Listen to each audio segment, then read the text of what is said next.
to see you again. Hey, you too. I'm really excited to continue this conversation we started on our last Leadership Alive about the leader mindset. And in our last session, we spent some time talking about kind of the internal victory of the leader mindset.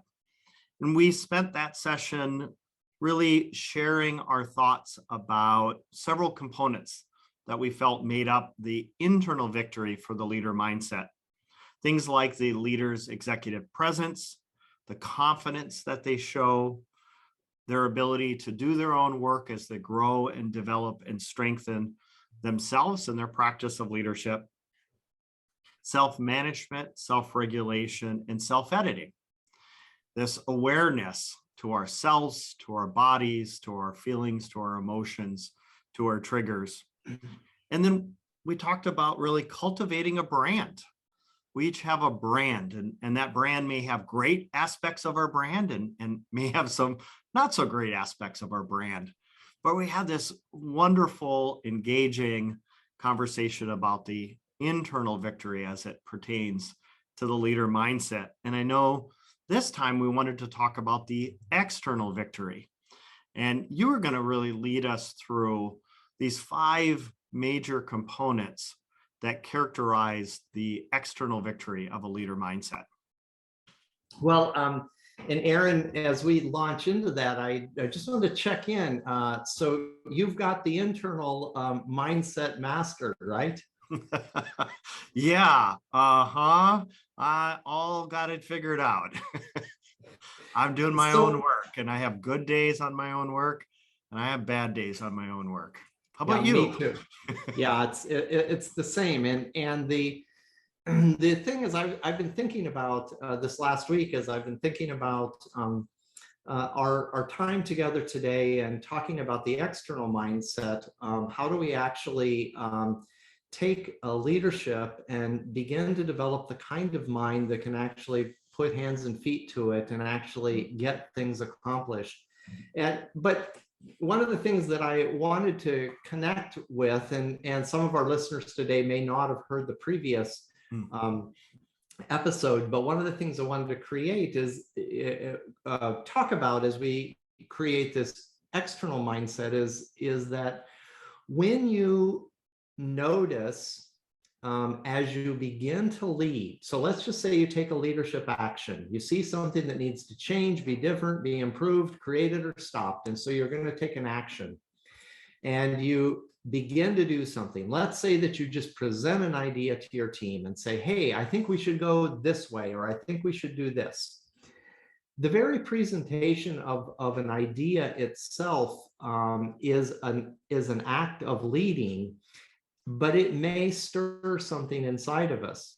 What if somebody says, I don't like that idea, or I think that's crazy, we should do this, not that.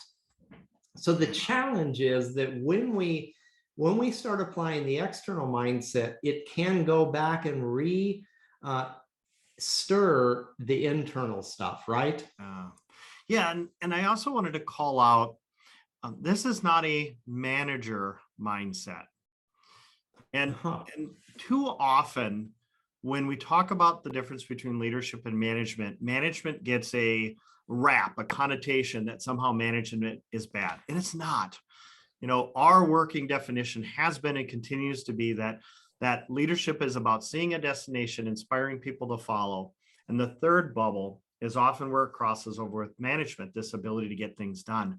And we must have the management component. And the reason why we wanted to spend this session and the past session and future sessions talking about leadership and the leadership mindset, and our whole series is called Leadership Alive, is management is often something that we do fairly well, especially when we come from a background of public safety or emergency services on all of the different aspects. The responding we can do. But when we really start to shift into this mindset of leadership, it begins to connect to what you were talking about. Do they like the idea? Don't they? Will it succeed? Will it fail? Will they like me or not like me? We really start to show up. when that spotlight begins to shine on us. And it really requires that different mindset and using some of these different skills, these talents, these actions and behaviors, than necessarily the responsive one, fill the shift, change the tire, order the supplies. And I like that you are highlighting that the management mindset isn't going to get us where we need to go today. If we're going to solve these challenges that have to do with resources, people, funding, attention, that we need to make these services successful, we're going to need something different. And it's not going to be just following a checklist and getting things done. It's going to take some really creative thinking. And that's why this external mindset is so exciting to me. So let me lay it out for you. So there's sort of 5 things that I see here. The first thing the leader needs to be thinking about in this external victory of leading has got to have a thought about, am I really clear about where I'm going? Am I clear about where I'm leading? And the second thing is, if I'm clear about I'm leading, am I clear about what the next step in that destination is? So if I'm trying to improve my culture, if I'm trying to create an environment where we are recruiting people and have a waiting list, am I clear? That's a big thing, but am I clear about what the next step is? Because and we'll talk about why those steps are important. But the third thing is, if I'm clear about where I'm going and what the next step is, I'm not going to be able to do that alone. I've got to have and build a team. And so team building is in and of itself, you and I believe, a real leadership thing. And if the leader first, before the action of creating a team, has to be thinking team, has to be thinking, I need other people. And then the leader, what we think the leader really has to do, the fourth thing is continue to be thinking about how you bolster your leadership capital. So leadership capital is that capacity to build relationships, to connect with people in a way that we actually become influential. And finally, part of our mindset is, if we're going to do all of these things, the fifth one is this ability to have the time and space that allows us to lead. Because you and I keep running into this with all of the leaders that we work with. We keep talking about leading, and the response is, I hear you, but my day is so full. I'm just so busy. So that's the 5. So does that sound like enough? Yeah, I think so. Good. Well, let's start with the first one. Getting really clear the mindset. So in my mind, if I'm going to lead something, I need to be clear about where I'm going. And we often say that the operational part of leading is really arises when we see something that needs to change, be different, be improved, created, or stopped. That's what really gets us moving. Wow, we got to do this differently. Or, man, if we don't do this differently, we're going to be behind. That's really the juice that gets us moving. But as we do that, I think, Aarron, it's so vitally important that the leader in his mind begin to start saying, am I crystal clear about what that destination is, what it looks like, smells like, tastes like, feels like? Am I clear about that? So talk a little bit about that. Yeah, and I might encourage us to think about a number of different authors, and Lencioni happens to be one that I find has really kind of crystallized for me what this part is about. But for the sake of our discussion, I wanted to push back for a moment, John. What do you mean get clear about where we're going? I run a hospital. I'm the executive of this non-for-profit. I run an ambulance service. I know where we're going. Take care of the patients, respond on ambulance calls, fulfill the mission of our non-for-profit. My point that I'm alluding to is what we do and how we do it is not the why. And so all of those things are our mission statements, our value statements, mission values are critically important. But the question that I would ask, and the question many authors would ask is, what do you need to do today? What should be the focus over this year to 18 months? Often strategic plans are written, they look great, they see the next 5 years, they're beautifully printed in a wonderful binder, and then they sit on a shelf someplace because they don't feel practical. So I think getting clear about where we're going is really pausing and saying, to achieve our overarching goal, our mission, our vision, our values, what is it that we need to do right now? Lencioni often describes it in a way of thematic goals or goal. How might we focus our effort in this particular time space? And that will help us get to where we need to go. A way to clearly communicate and articulate from this leadership mindset to all that we're working with, all that we're working for, or all that are working for us. Here's the specific actions and behaviors that I need, the organization needs to get to where we need to go over this next year to 18 months. If John and I's goal was to, since it's still cold here where I'm from in Minnesota, is to get someplace nice and warm and sunny, that's our vision. What do we need to do right now? Is it research flights? Is it pick a destination? Is it put money aside? We know the destination, but what do we need to do right now? What do you think? Would you agree?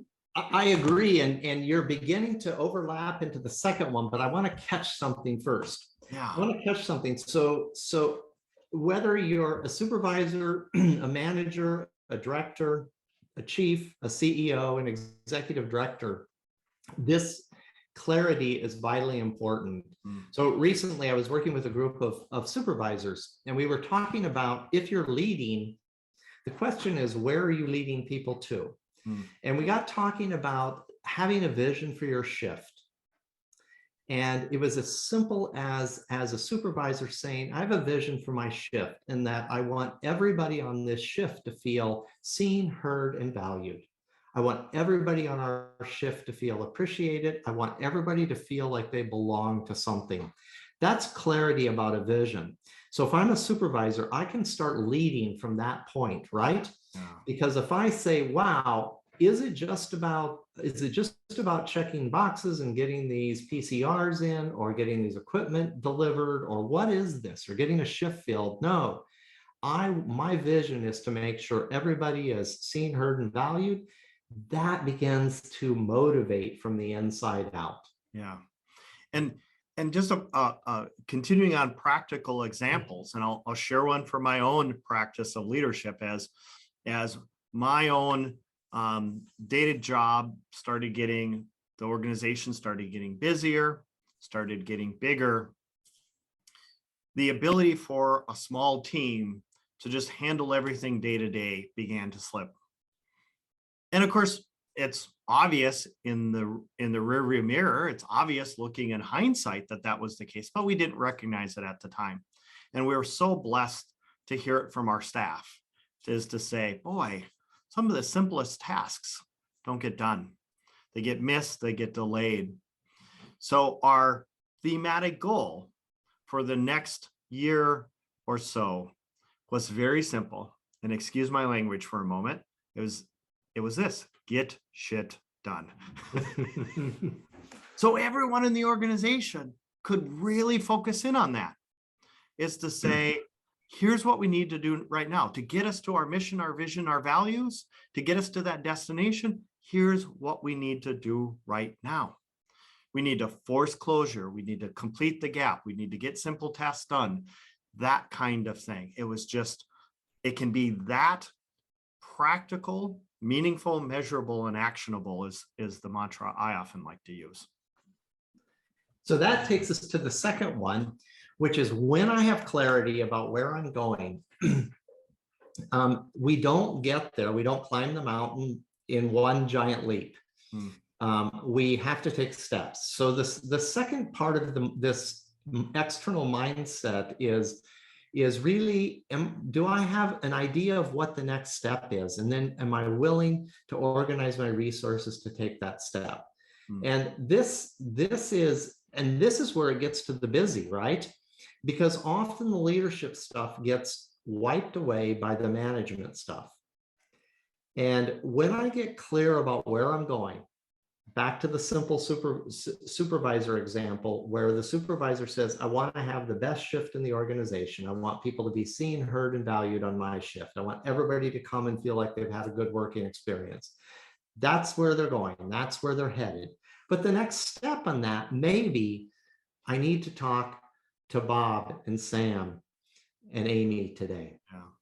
And so it is taking that and breaking it down into what is that step that I need to take. And this is so important, because what happens is that the vision can get lost. Mm-hmm. Yeah, and the tyranny of the urgent. The crisis of the day takes over, and then the day just feels like the next and the next. And clearly all 5 of these are so interconnected. But if I'm unclear about where we're going, it's really going to be hard for me to figure out what is the next step and how to really align and prioritize my day to accomplish that. So someplace in there, I need to have what I like to call some unproductive time. So the question I might ask all that are listening is, do you value unproductive time? So if your supervisors don't have a jam-packed day, don't have 25 tasks that they have to get done, their day is pretty open, they can just go jump in a vehicle and kind of drive around. They report back, hung out with a couple of crews, ate breakfast with one, co-responded on a couple of calls. Is that a good day? Or do we need a day filled with things we can measure? So if John's our director of operations and he reports all of the tasks he's got done over the past month and the trucks he's ordered and the onboarding and the this and the that and the other thing, and then Aarron, our leader, says, yeah, I've kind of spent the last 30 days just doing a bunch of thinking. I'm worried about our workforce. I'm not sure how the No Surprises Act is going to affect us. I'm not sure what reimbursement will look like in the future. Do we keep director of operations, John, employed? Because boy, he's getting stuff done. Good job. And do we fire the executive because he's just sitting around lollygagging and, dreaming? So what you're getting at is sometimes leadership feels unproductive, right? And for our listeners as well, can you allow what feels unproductive with the folks that you work with and work for? Can you accept it for yourself? But would you allow it for the folks that you work with? Do you, I'll pick on a common group that, John, you and I see this often. We give our frontline supervisors, that person in the middle, whether we call them supervisors, captains, lieutenants, all those different titles, we fill their day with everything we can possibly think of so they're as productive as possible. Are they getting the what and the how done? You bet. We might even have them on the truck. But at the same time, we say, boy, we need them to be frontline engagers. We need them to be bilingual and help to translate from the top to the bottom and the bottom to the top, all these other things. But they don't have the time to do it. How would they have the time to take where we're going from the first step and begin to translate it into their own day and their own activities without a little free space, free time? Do we reward it or do we punish it? Yeah, and it's so interesting that we often say, I sure want the people on our team to be leaders. I don't want them just to be managers. I want them to be leaders. But then we want to fill their schedule so full. And the fear behind that, right, is if we don't fill their schedule full, they might not be that busy, right? Or be that productive. And what we want to say is, if you want to, one of the things of developing and growing leaders in your organizations is to trust them to see where they're going, have a powerful story for that, and trust them to be able to take the next step to lead, and then give them the space and time in there to be able to do that. And I might be a little bold and suggest my mantra is this: empower those folks, trust them, as John just said. And if you feel like you can't empower them and trust them, then fire them. And what I mean by that is to say, if you can't trust and empower them, then you're not using their time well, and you're certainly not using their time well for the organization. You might have to ask yourself, which connects into a few of the others, why you don't trust and empower people more. Because it doesn't make any sense that we can't trust and empower those from our leadership mindset. And it's really interesting is because we send a mixed message. And the mixed message is the mixed message is that I want you to be a leader, but I really don't trust you enough to empower you. Yeah. And then that's really takes us to the next one, because where that happens is because we don't have a real team. And if we're clear about where we're going, and we know what the next step is, and we're willing to take that next step, we can't do this alone. Leadership is about inspiring groups of people to move in a direction.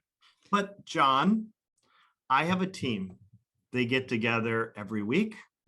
It's from 9 to 10. We have agendas, and there are lots of things on the agendas, and we talk about those agendas. We have minutes from all of those meetings. John, I have a team. Let me show you all of the stacks of papers from my team. Do I have a team, John? Yeah, and isn't the simplest question to ask or answer to that is a question, which is to say, does it feel like a team? Team, and what I mean, does it feel like a team? Teams are teams when they take a heavy load, and because there are multiple members, they lighten the load. Instead, often teams feel like they're fighting forward in spite of each other. And so this mindset of having them in your mind saying, I have to have a team. Do I want a team? And do I really know what a team is? A team is when all of us are pulling together in the same direction. And the pieces of those teams are and we spend a lot of time talking about it, but the building of a team doesn't happen because you give people titles and you get together in a room and have a meeting. Yeah. And team, I believe, requires each of us to give up something. I may hold some title, some authority, and that title or authority may be above others. That doesn't mean when I come to the team table that I run it, that I make all the decisions. Coming to the team, of course, we can think back to Camelot and King Arthur and the Round Table. The concept that we learned in mythology that King Arthur believed that when you came and sat at the table, there was no head, there was no tail of the table, there were no sides. All were equal at the table.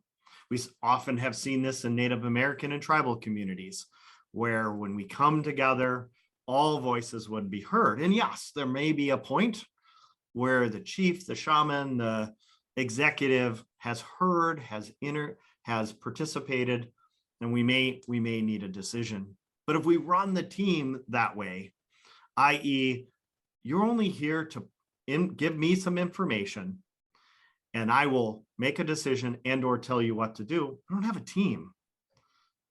We really just have a person who has a bunch of doers, has a bunch of people that they can assign tasks to. I have to give something up to the team.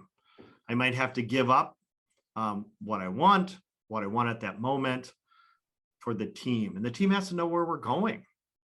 And the team, lastly, in my little monologue, we often ask the question about loyalty. Is your first loyalty, first fidelity, first faithfulness to the team?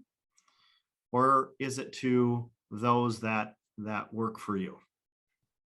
Because if it isn't to the team, it's not really a team.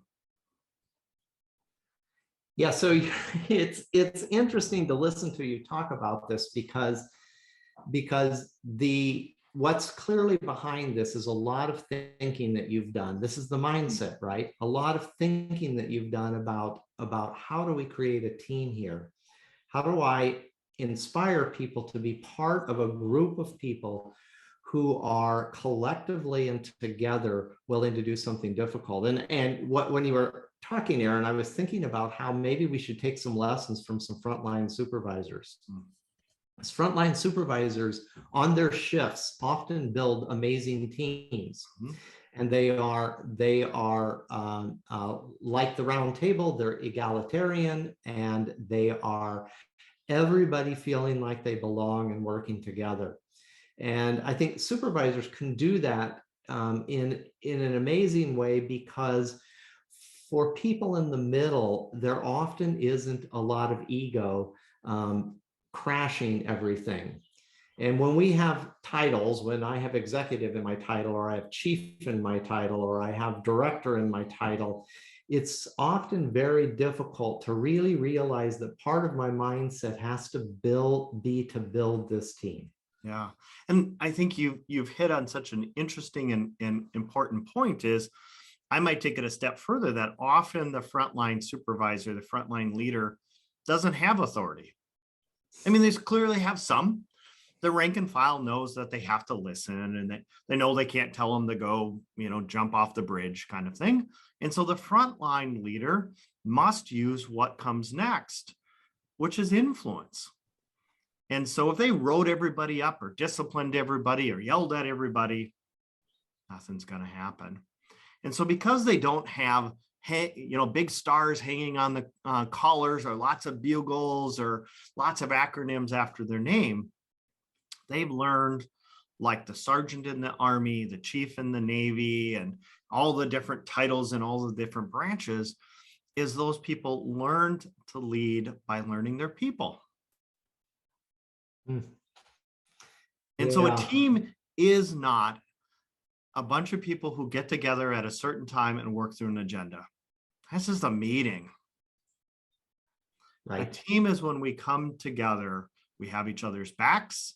The team is strong enough that, and again, I love some of Lencioni's work in this area, that there's so much trust that there can be conflict, and productive conflict, but conflict, and so much conflict that it doesn't jeopardize the trust. The team should be able to hold and easily hold a team member calling out another team member, a team member having a bad moment, and the team just goes, "Oh, that was just one of our team members." Right? We don't divorce them because they had a bad day and a bad moment, maybe a little dissatisfied with them, but the team can hold that. That's a team. A shared vision, a shared direction, a shared purpose, but shared work that comes with the team. And we don't necessarily have to have all the stuff on the collar to get it done. There may be the lowliest position, the quietest voice, that just as easily can ask the team to do something as the person with the highest title, the highest rank. And this is, as you mentioned, John, I have spent a lot of time thinking about it, because this is where I see leaders failing, is they don't have teams. They use their rank, their title, their authority to dictate. People get together once a week at a certain time to hear what the new set of orders are. Basically, they take dictation. They write down what the person tells them to do, not a team. And boy, that's got to feel heavy. That's got to feel hard to carry that sole weight on your shoulders of the whole organization and all of the people. You don't have to do that. I know you're from Minnesota, and I know that there's some great history in the 80s in '87, the Minnesota Twins won the World Series, and it was 91, it was 87. a phenomenal team expression. Yeah. And one of the things that you often hear in winning, as with that year, one of the things you hear from winning teams is about the team. Yeah. I couldn't have done this without the guy standing next to me. I couldn't have done this without the other person. And so much goes into this idea of cultivating and tending the team. I know you and I like to talk about different ways of doing this, but one I've been using recently, Aarron, is to talk about the team as a garden. And the thing about gardens are you have to visit them, right? You won't harvest anything, so you have to visit them, and you have to go out there and see what's going on. And then so there's several kind of basic functions of gardening. One is to plant good seeds, and the other is to pull weeds. And what I find teams fail to do is they get together and talk about the mission, right? But what they fail to do is to plant seeds and pull the weeds. And our encouragement, and what I think, and I was just working with a team yesterday, and we were talking about this, but as time goes on and the mission takes over, care and tending of the team drops off. And then there seems to need to be a time of coming together. It says, hey, let's just put the mission aside for a minute. Let's talk about us. And that's the planting seeds and pulling weeds. What's working, what's not working on the team? Do we trust each other?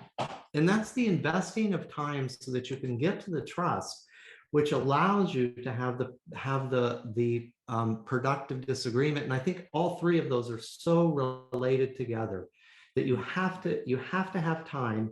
You have to, in that time, begin to talk about how you're doing. Are we planting seeds? Are we pulling weeds? How do we do that? And out of that, people come closer together, which then allows for that deep commitment. And then later on, the accountability to getting things to where we need them to go. Yeah. And my one encouragement about teams is teams aren't formed. The garden isn't tended when all we do is show up to pick the product. Yes. Right. If you planted the seeds, formed the team, and then just showed up to get the tomatoes and the carrots, there might be a tomato or carrot in there, along with every other noxious weed you could ever imagine.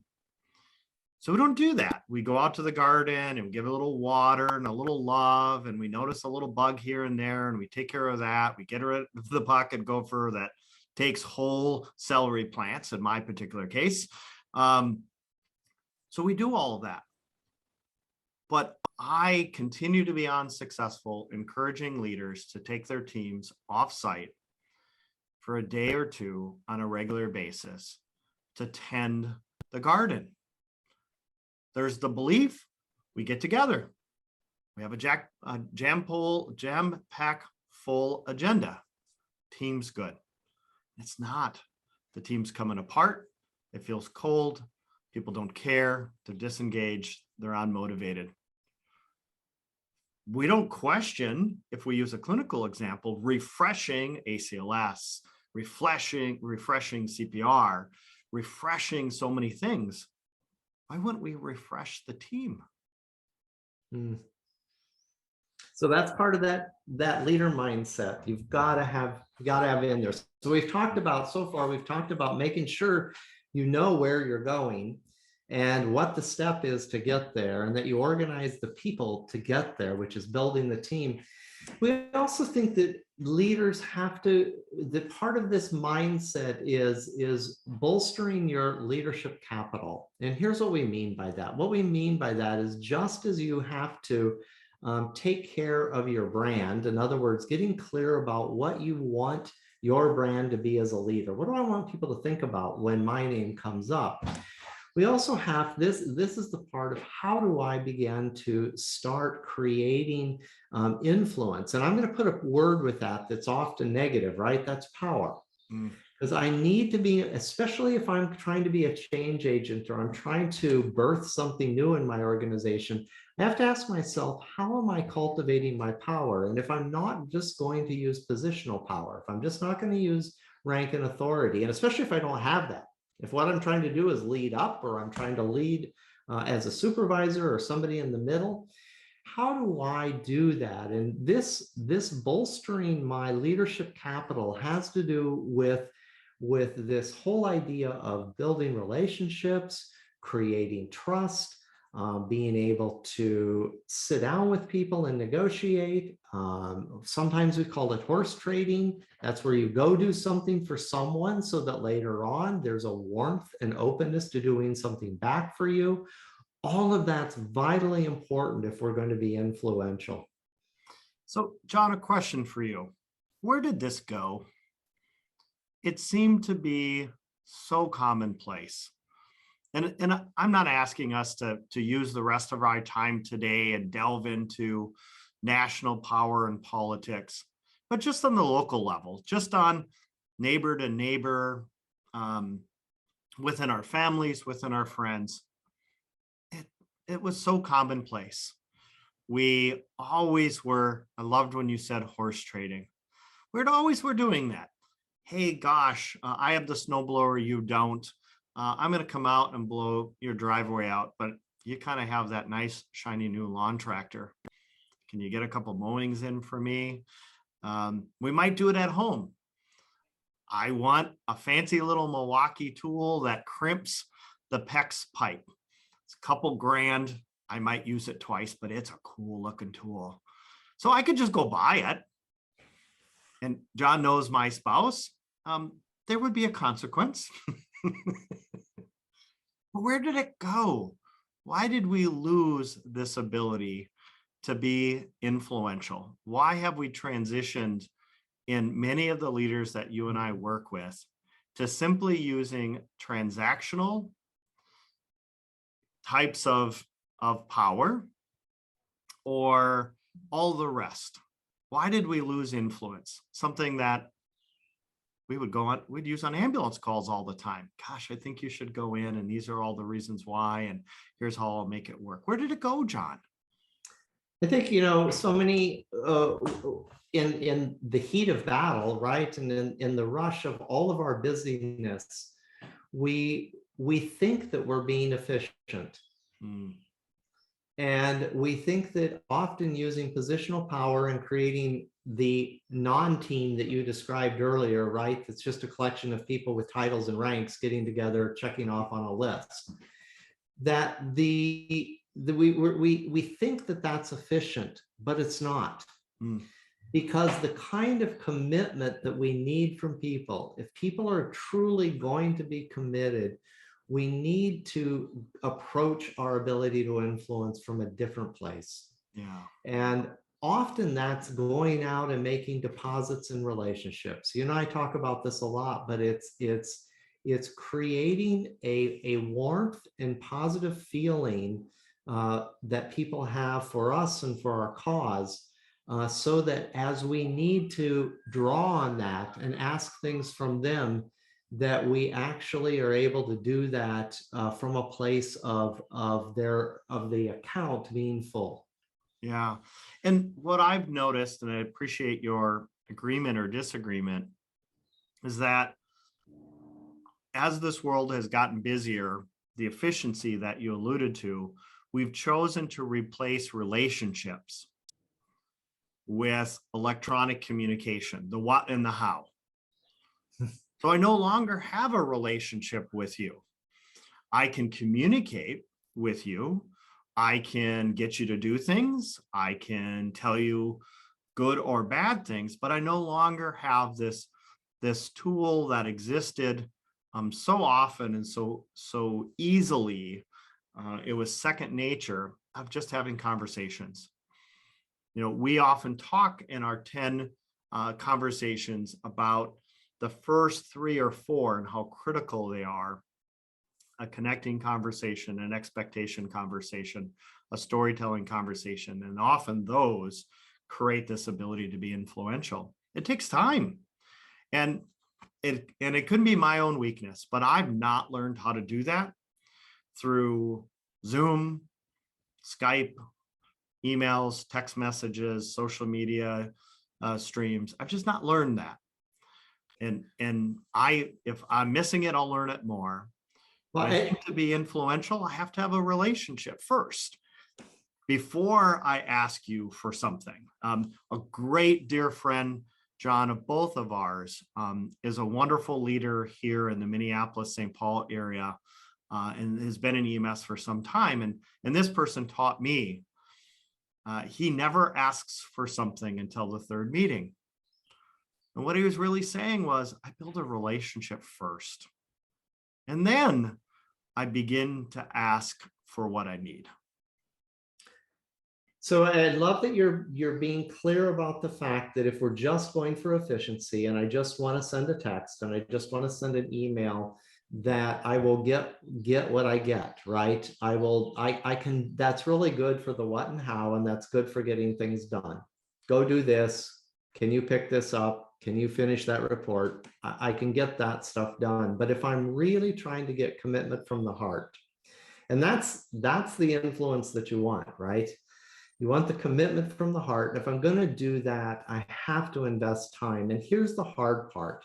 The hard part is that I know you always talk about leadership as a sacrifice, but we have to sacrifice something to begin to create that political power capital that we need to be influential.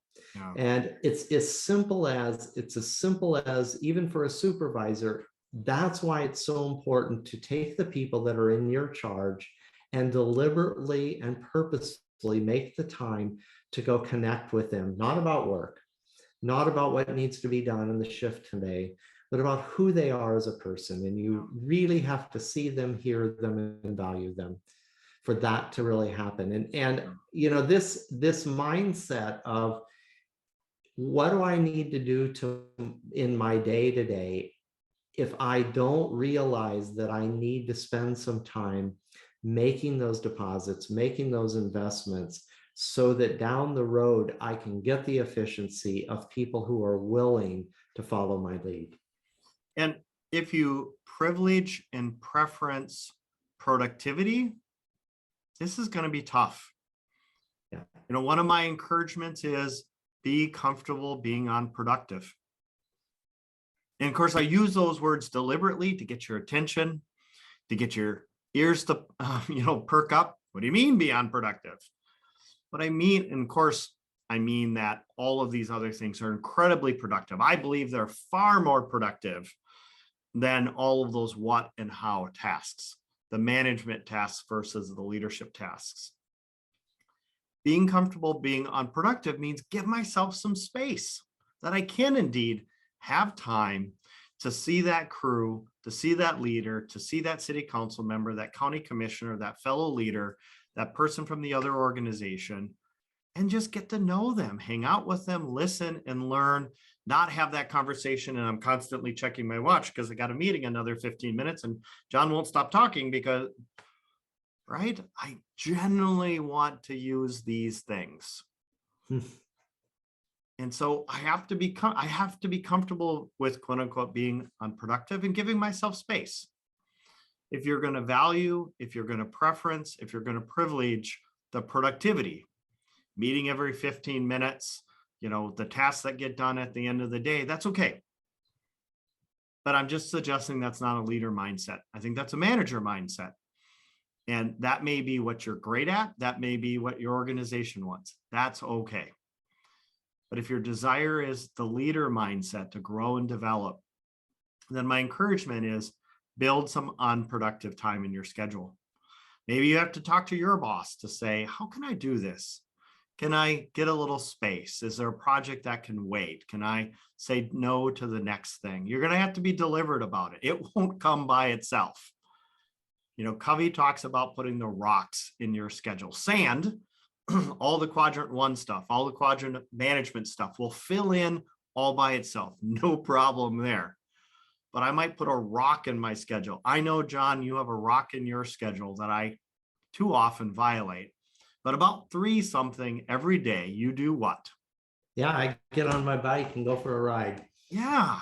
And I need to be better to not call you, but I can't do time zones very well. I'm very smart about a lot of things. Apparently I can't figure out time zones. But what you got this is special and neat, unique, important, unproductive, because it will make me a better leader. Sorry.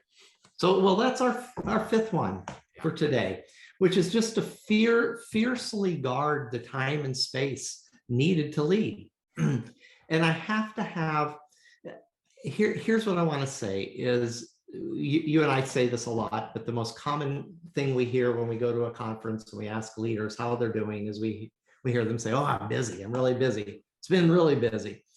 And this fiercely guarding the time and space to lead, what we mean by that is all of the things we've talked about, you can see today need time and space. You're not going to do that. But even more so as a mindset, we need to be in a place of calm, and we need to be in a place where we can reflect. We need to be in a place where we can evaluate. We need to be in a place where we can deeply listen. And along with that comes this deep ability to be empathetic. Leaders need, if you want people to follow you because they want to, not because they have to, if you want people to follow you because they want to, you as a leader are going to have to exude some empathy. And if your space and time to lead is so jammed full, you will wind up faking it. They will pick it up and it won't work. But if you genuinely create some space and time to be a leader, and here's what I want to say, Aarron, you'll know you're doing that if you're finding joy in leading. The harried leaders that we see, they don't find the joy in leading. They're just dreaming about getting to the golf course or getting on vacation again, but they don't find joy in leading. And I know this is a new theme for us, but one of the things we want in this fiercely guarding the time and space is for people to enjoy leading. You'll do more of it if the intrinsic rewards are really there.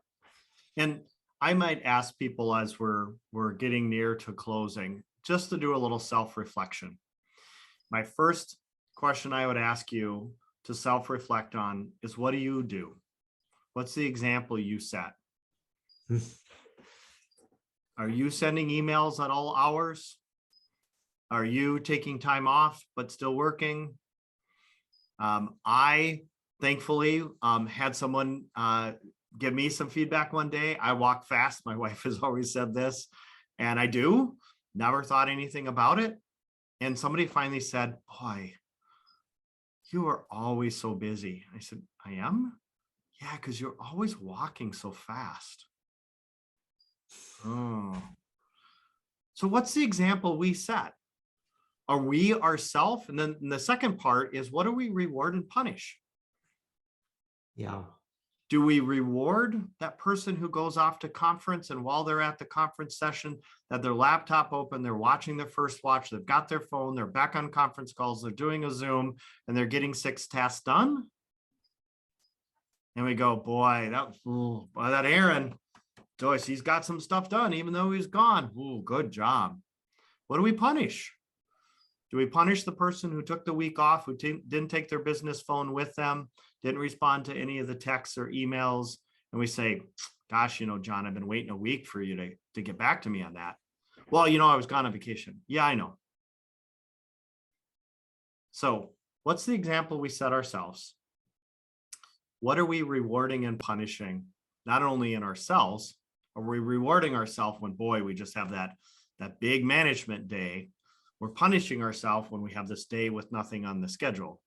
What are we rewarding and punishing with others? And I know, John, we've talked about this a number of times, but I always think it's worth reminding people.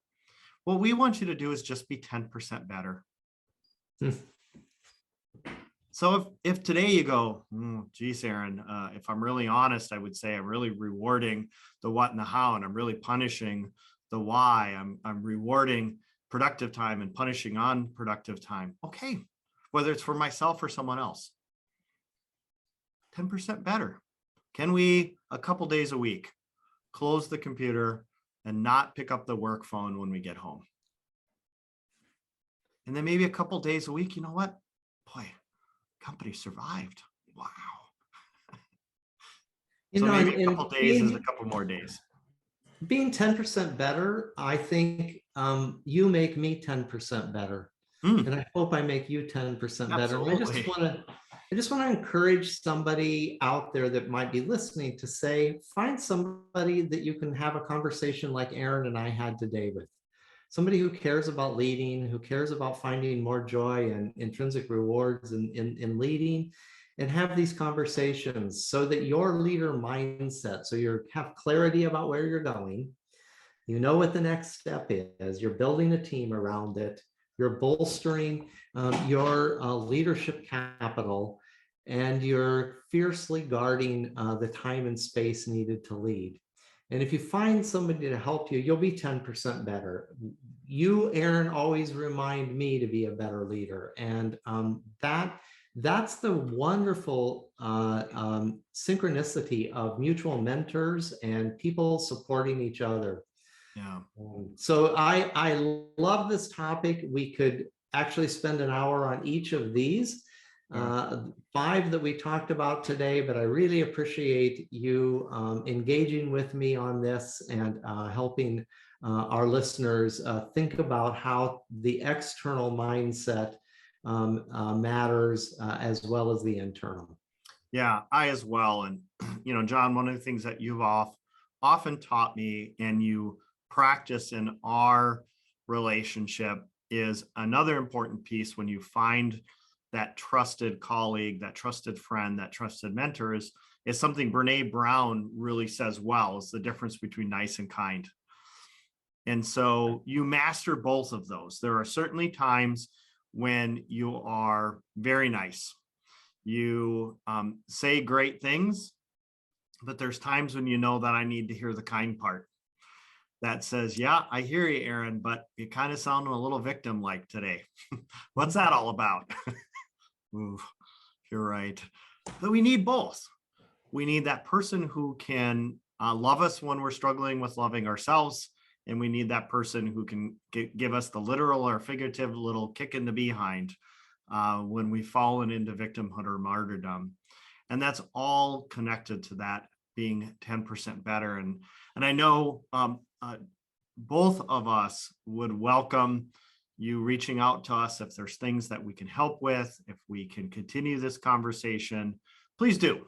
Leadership Alive is not only a leadership series and a conversation, but it's meant to be a conversation starter. So if we can continue this conversation with you, please reach out to us. We'd love to do that. Great. Thank you.